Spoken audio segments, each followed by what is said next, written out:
Now we start in West Asia, where the United Nations has officially declared a famine in Gaza, the first ever in the Middle East. A UN-backed food security body says conditions in Gaza City and surrounding areas have reached Phase 5 famine, sparked by starvation, destitution and death. Over 500,000 people are already in catastrophic conditions, and the crisis is expected to worsen by late September, spreading south to Deir al-Bala and Khan Yunis. United Nations Aid Chief Tom Fletcher called the famine entirely man-made, blaming Israel's systemic obstruction of aid. In a press conference, he pleaded with Prime Minister Benjamin Netanyahu to, quote, "let us in." Here's what he had to say.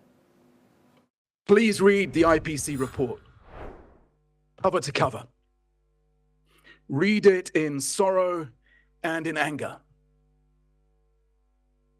Not as words and numbers, but as names and lives. Be in no doubt that this is irrefutable testimony. It is a predictable and a preventable famine. A famine caused by cruelty, justified by revenge, enabled by indifference, and sustained by complicity.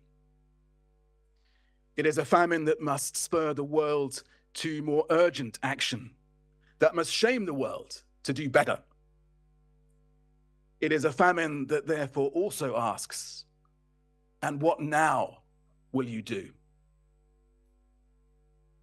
My ask, my plea, my demand to Prime Minister Netanyahu and anyone who can reach him: enough. Ceasefire. Open the crossings, north and south, all of them.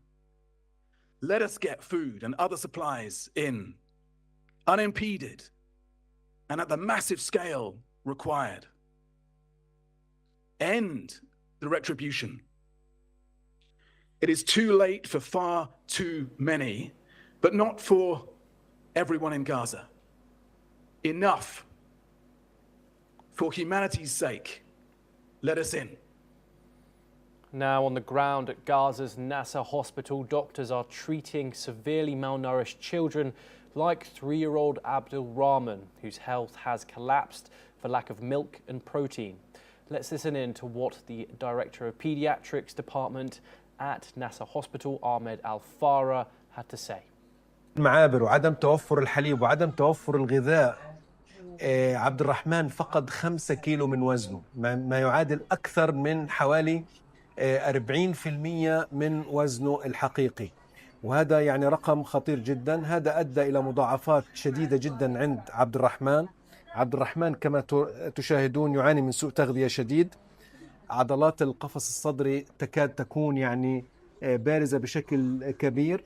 هناك تغيرات في الجلد لديه.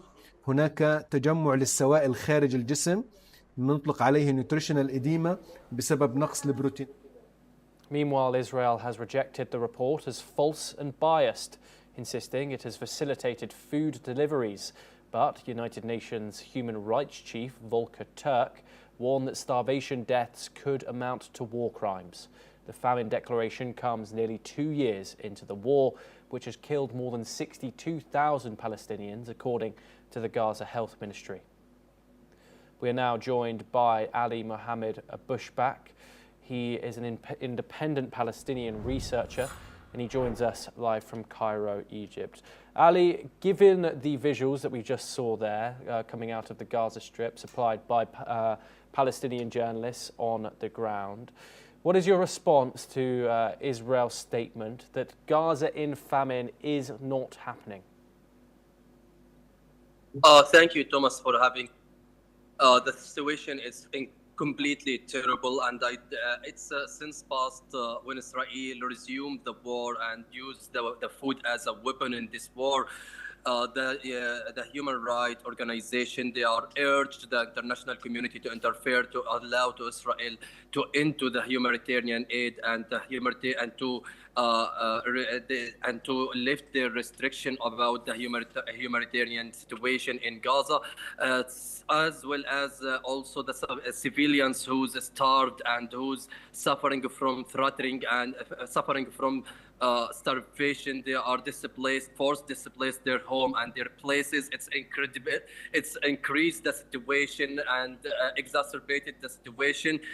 In every day, Thomas, we are hearing there is 3 children or 4 children have been died because of the malnutrition and because of the lack of food, the lack of essential food. Several of children, they are suffering from their health. It's deeply impacted due to those the lack of milk and the lack of some essential food elements to be exist in Gaza. So that's it, make it situation more incredible. And now we are witnessing the Israel launched that in a chariot, second phase of the Operation Guardian Chariot in Gaza.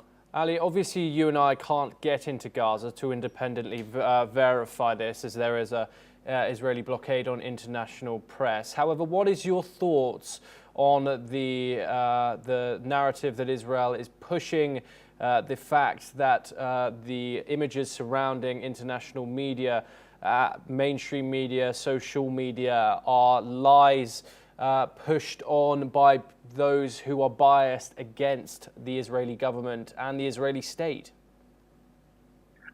Thomas, it's obviously Israel will deny this because it's considered as a war crime, and the international community, they are warned Israel to use a food as a weapon, and that's considered as a war crime. So no doubt that Israel will deny it, and there is no doubt they will created some justification. It's like a AI generated footage or videos or picture, and it's no doubt that mainstream media that confirmed this is a picture. It's a real from Gaza.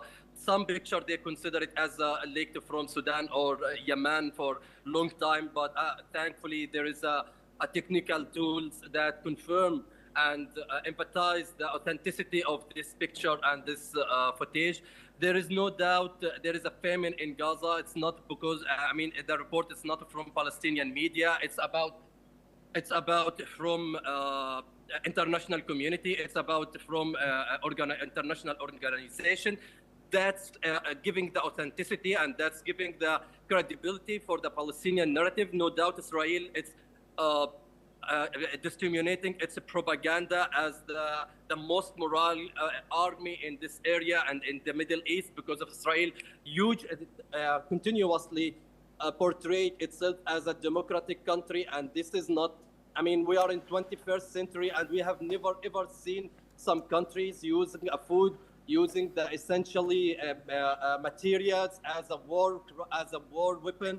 And we have never seen that indulge the civilians in this war and killing civilians and we are continuously hearing about the food seeker and the people who's seeking food. They are targeting from Israel. That's no doubt. And there is about the controversial about the Gaza humanitarian Gaza faction that it's committed in this crime and killing civilians deliberately. While they are unarmed, they are civilians, and there is a several investigation about this company. Ali Mohammed Abushbak, thank you very much. Pleasure talking to you.